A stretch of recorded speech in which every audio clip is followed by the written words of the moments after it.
घंटों के बाद ही पोलिंग होने जा रही है, तो इस मौके पर आप प्रेस वार्ता करके आम लोगों को क्या संदेश देना चाहेंगे और क्या कहना चाहेंगे? मैं सबसे पहले आप सब प्रेस से आए हुए बंधुओं और हमारी बहन और मेरे साथ जो मेरे सहयोगी भारतीय जनता पार्टी के पदाधिकारी, उन सब का इस प्रेस वार्ता में अभिनंदन करता हूं, स्वागत करता हूं। आज ये प्रेस वार्ता जहां पे भारतीय जनता पार्टी के शहर के कार्यालय में रखी गई है, जो कार्यालय विशेषतः चुनाव अभियान को चलाने के लिए बनाया गया है। आज की प्रेस वार्ता का मुख्य उद्देश्य ये है कि अखनूर को लेके जो हमारा संकल्प पत्र है, विशेषकर अखनूर विधानसभा क्षेत्र को लेके भारतीय जनता पार्टी का, जहां आप यूँ कहेंगे जो प्रत्याशी का संकल्प पत्र है, उससे आपको अवगत करवाना है और जनता जनार्दन को, यहाँ के जो वोटर्स हैं, उनको अवगत कराना है। तो मैं ये कहूँगा कि मैं मोहनलाल भगत भारतीय जनता पार्टी का विधानसभा अखनूर से 81 रिजर्व कंस्टिट्यूंसी जो है उसका प्रत्याशी हूँ और मेरा एक विज़न है जो मैं अपनी जनता जनार्दन, विशेषतः अखनूर की जनता के सामने, पूजनीय आदरणीय जनता के सामने रखना चाहता हूँ। जहाँ से मैं चुनाव से शुरू करूँगा। चुनाव का सौंदर्यीकरण करना है, चुनाव को एक पर्यटक स्थल पे बनाना है। पर्यटक स्थल का आप कहेंगे कि पहले भी बना हुआ है, लेकिन जितनी पोटेंशियल है उतना इसकी डेवलपमेंट नहीं हो पाई है। चुनाव एक या चंद्रभागा अक्सर भी इसको शास्त्रों में कहा गया है, इस नदी को, इसमें बहुत पोटेंशियल है। ये पेरेनियल रिवर है, सारा साल इसमें पानी रहता है और यूँ कहें कि आइस वाटर रहता है। इसके किनारों को इसका सौंदर्यीकरण करके गंगा तट के पैटर्न पे, जहाँ पे इसको डेवलप करना है और साथ साथ इसके दोनों साइड वॉकवेज बना के, झूला ब्रिज बना के इसको एक टूरिस्ट अट्रैक्शन के तौर पे अखनूर में इसको डेवलप करने का मेरा एक सपना है, मेरा एक विज़न है। फिर चुनाव के साथ साथ इस नदी का और भी एक पहलू है, वो है कि इससे नीचे जाके जो हमारी भूमि योग्य खेती योग्य भूमि है उसका कटाव होता है। उसको बचाने के लिए इसका तटीकरण किया जाएगा, एम्बैंकमेंट की जाएगी, ताकि अखनूर से लेके इंद्री वतन तक जो अखनूर विधानसभा का क्षेत्र आता है, भूमि योग्य जो खेती है उसका नुकसान ना हो, उसका हानि ना हो। ये भी पर्यटन के साथ साथ अगला बिंदु जो चनाब नदी से जुड़ा हुआ है। फिर अखनूर को ज़िला बनाना, ये एक लंबित मांग है, काफ़ी अरसे से ये मांग रही है अखनूर वासियों की, और मैं भी इससे सहमत हूँ। जब हम स्टडी करते हैं कि इसके जितने भी एडमिनिस्ट्रेटिव यूनिट्स हैं, चाहे वो सब डिविजन्स हैं, तहसील्स हैं या न्यायबतें हैं, वो एक ज़िला बनने के लिए क्वालिफाई करती हैं। ये एरिया, इसका क्षेत्रफल भी है, इसकी जनसंख्या भी है। तो मेरा ये भी एक विज़न रहेगा, मेरा प्रयास रहेगा कि अखनूर को ज़िला बनाने का, जिससे रोज़गार के साधन भी बढ़ेंगे और लोगों को जो एडमिनिस्ट्रेटिव फैसिलिटीज़ हैं, जन सुविधाएं हैं, वो भी डोर स्टेप्स पे मिलेंगी। फिर अगला है लोगों का, यहाँ पे डिब है, डिवीज़न है आर्मी का, किसानों की भूमि उसका अधिग्रहण किया गया है, लेकिन उसका मुआवजा जो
गवर्नमेंट के साथ बात करके, वो वैसे भी हमारे भारतीय जनता पार्टी के संकल्प पत्र में हैं, उनको स्थायी किया जाएगा, उनको रेगुलाइज किया जाएगा। फिर बिजली पानी, हर घर नल, हर घर जल और हर घर बिजली की जो समस्या, कम बिजली आ रही है, उसको प्रायोरिटी पे लिया जाएगा और कोशिश ये रहेगी कि सब जगह बिजली मिले, बिना कटौती के बिजली मिले। पानी भी, अब भी कुछ क्षेत्र ऐसे हैं, कुछ गांव ऐसे हैं, सब जगह घूमे हैं हम, जहां पे पानी बिजली की समस्या है। आप सोच रहे होंगे कि इतनी देर के बाद, अब आज लास्ट दिन है कंपेनी का, आज आप प्रेस कॉन्फ्रेंस कर रहे हैं। तो साथियों, पहले मैंने घूमा है, लोगों की समस्याएं सुनी हैं, फिर जाके मैं इस काबिल बना हूं कि पूरा एवेलुएट कर पाया हूं, इसका अवलोकन कर पाया हूं और आज आपके समक्ष हाजिर हुआ हूं कि इसका हल मैं क्या दे पाता हूं। इसी तरीके से अखनूर में आप साथियों के लिए प्रेस क्लब की फैसिलिटी नहीं है, मेरी ये प्रायोरिटी रहेगी।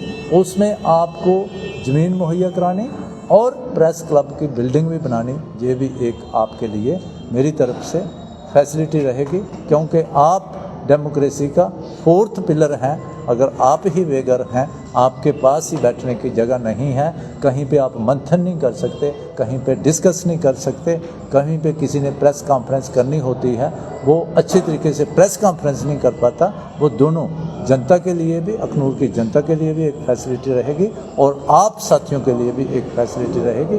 वो भी विकास में अपना योगदान होता है। मेरा वो भी प्रयास रहेगा कि अखनूर में एक अच्छा जो प्रेस क्लब बनाया जाए।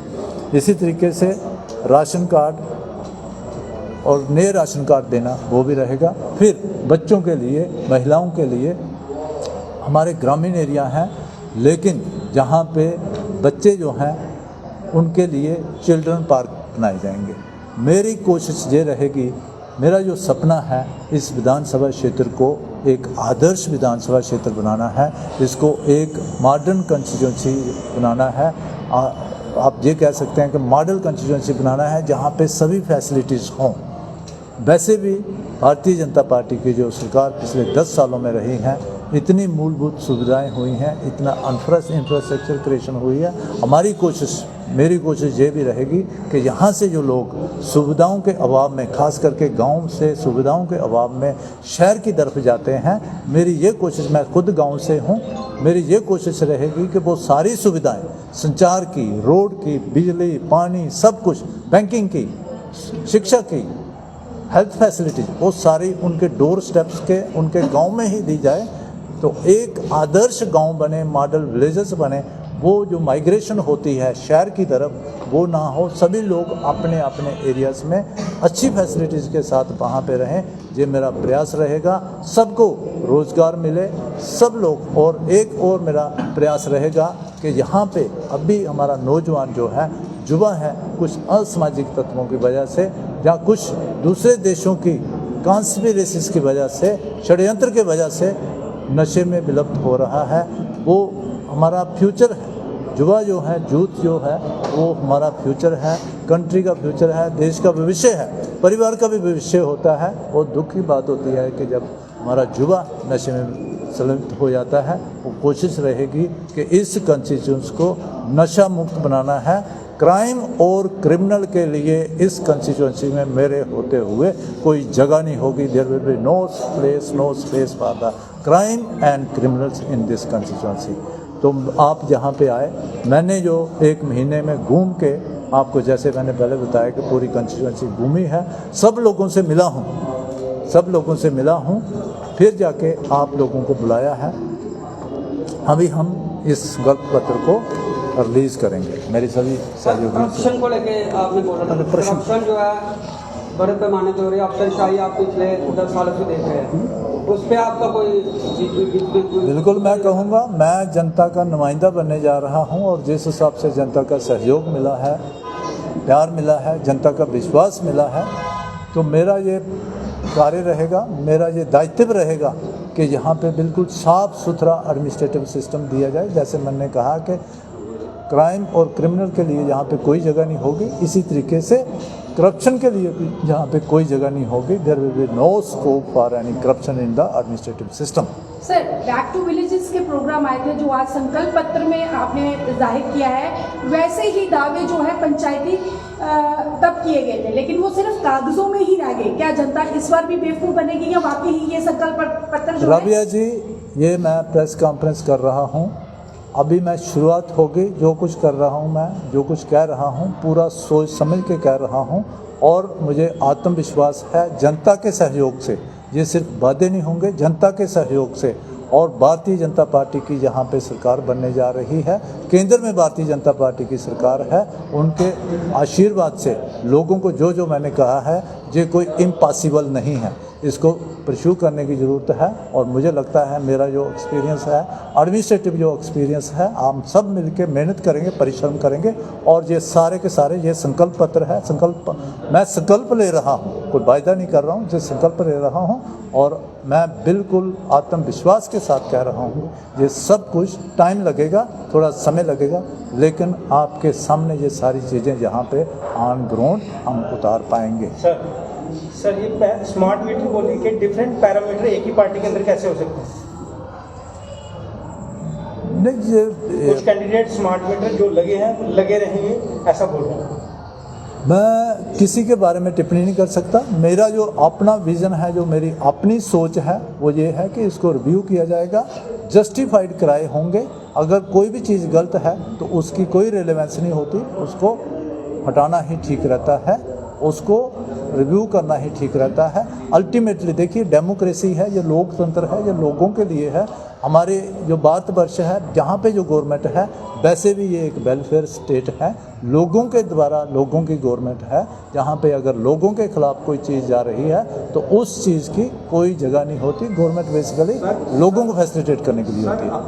कोर्ट में लगातार युवा वर्ग में नशे की लत लग रही है, तो ये आने वाले युवाओं में प्रवेश लेकर आप क्या कहेंगे, क्या मैसेज देना? मैं यही कहूँगा, जैसे मैंने पहले कहा, ये जहाँ पे नशे की जो लत लग रही है, ये हमारा एक प्रयास रहेगा कि युवाओं में नशा ना हो, क्योंकि ये हमारा जो पड़ोसी देश है उसका भी षड्यंत्र है।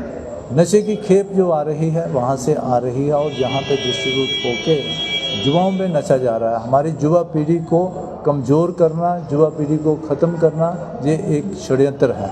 इसमें समाज का भी एक रोल है, उसका भी एक कर्तव्य है कि वो विजिलेंट रहें, सतर्क रहें कि यहाँ पे कहीं ऐसी वो कंसर्न जो लॉ इन्फोर्सिंग एजेंसी है उनको बताएं। और उसके साथ साथ युवाओं को भी मेरा ये संदेश रहेगा कि ये नशा जो है, शुरू में आप आउट ऑफ क्यूरियोसिटी, एक्साइटमेंट आप इसको टेस्ट तो करते हैं, लेकिन मैं ये कहूँगा कि साथियों, ये एक ऐसी टनल की तरह है, it's like a dark tunnel, जहाँ पे एंट्री तो है लेकिन एग्जिट बहुत मुश्किल है। और सोसाइटी को, सिविल सोसाइटी को, समाज को भी मैं ये कहूँगा कि अगर कोई यूथ, अगर हमारा कोई नौजवान साथी इसमें संलिप्त हो जाता है, एडिक्ट हो जाता है, उसको हम आउटकास्ट ना करें सोसाइटी से।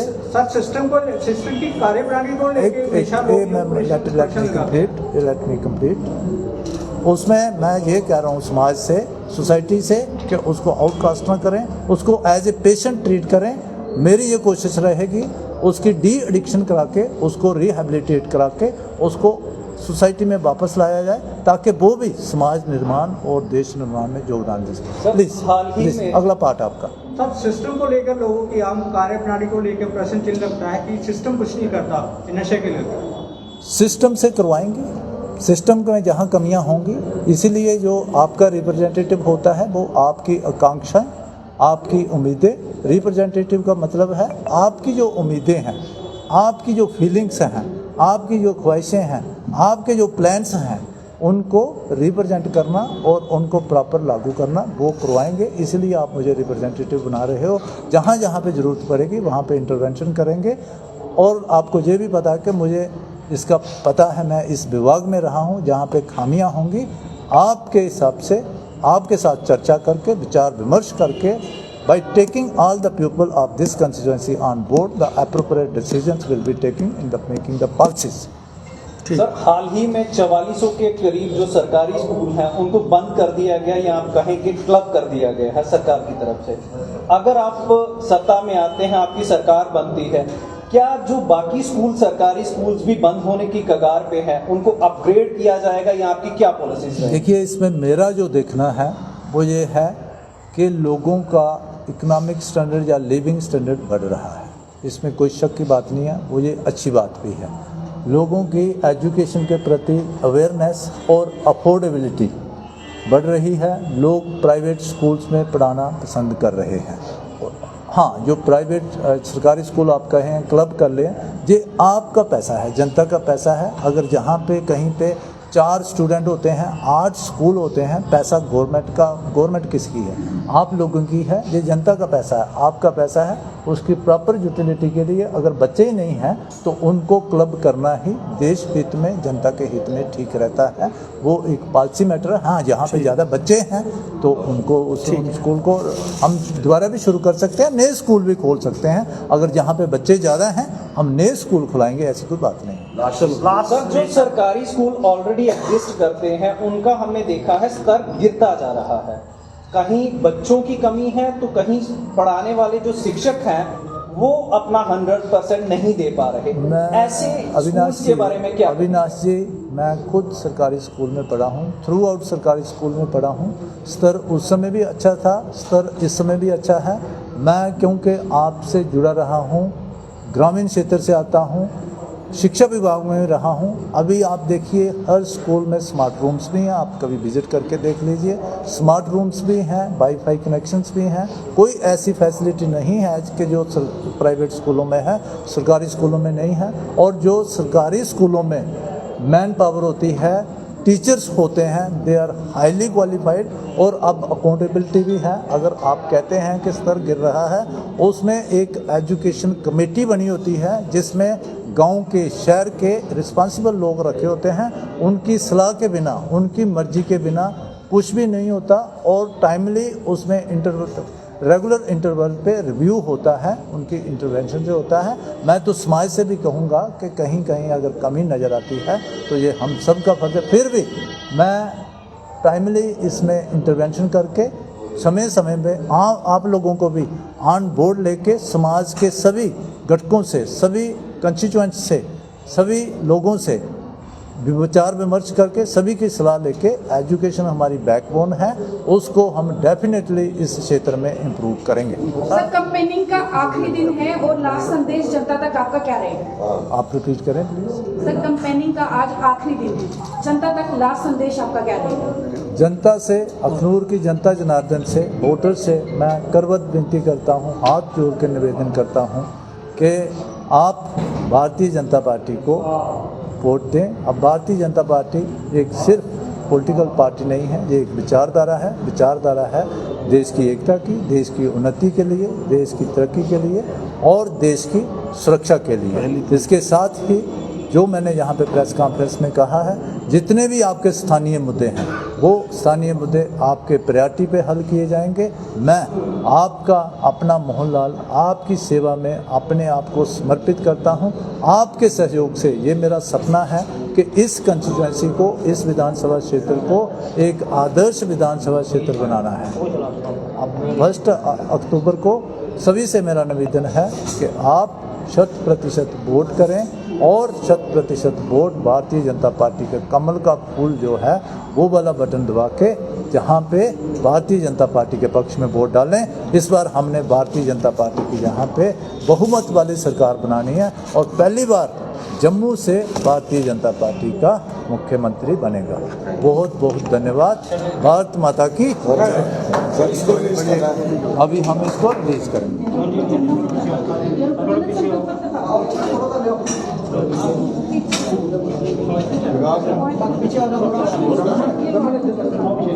थोड़ी पीछे